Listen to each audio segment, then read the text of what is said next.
friends, I am going to share with you a breakfast burrito recipe today. And I have to say that way back when I started eating vegetarian, I subscribed to Vegetarian Times magazine. And that magazine really changed my life in so many ways. I learned so much by reading it, all about foods and how our food is grown, and also terrific recipes. And this one, I went to go find it today because I tore this recipe out of the magazine and kept it, and it's been in my recipe binder for a lot of years. And I just looked at the date this morning. It says May of 2005. So this recipe has been around a long time, and I still love it.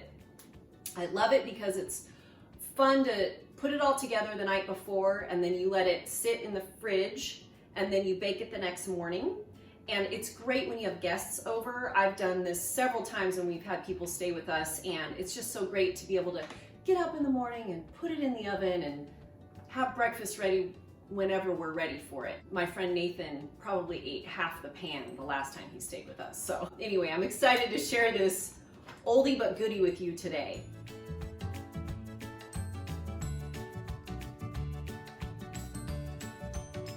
I'm going to share the original recipe right out of the magazine. I'll share it down below so you guys can have it in case you want to just follow it to a T. Otherwise, I'll tell you what I'm doing today just so you know what's up. It calls for frozen spinach, and I've made it with frozen spinach and it tastes great. But today I have fresh spinach, so what I'm going to do is kind of wilt it in the pan and use that. I've also used fresh spinach straight up, not cooked at all in the beginning, and that also works great. So do whatever works for you or what you have in your kitchen.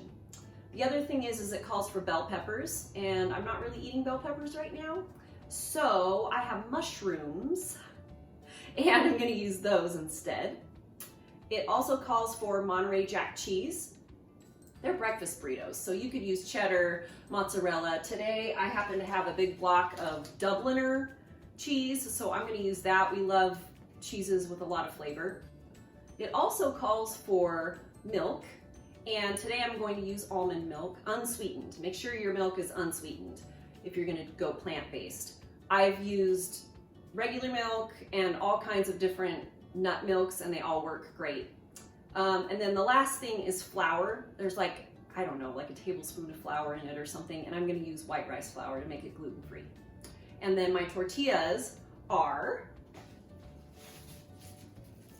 these little guys from my friends who are local, and they make gluten-free and lectin-free baked items, and these are my favorite tortillas ever. So seriously, like, all their stuff is so good, but I especially love their tortillas. They're just like the perfect thickness and texture and flavor.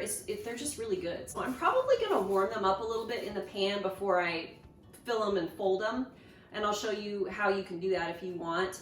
I think it helps kind of make the tortilla a little bit more flexible, but that's great because this whole recipe will be gluten-free. Let's get to it.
Just gonna warm up the tortillas a little bit.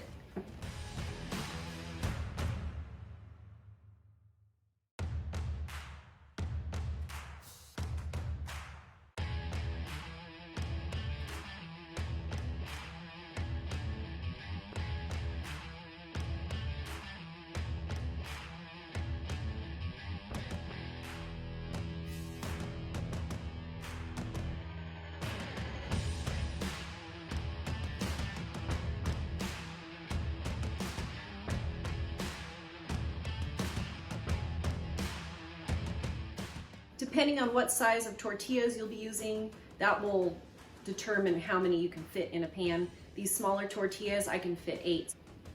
I can fit 6 to one side, and then I'll do 2 more right here.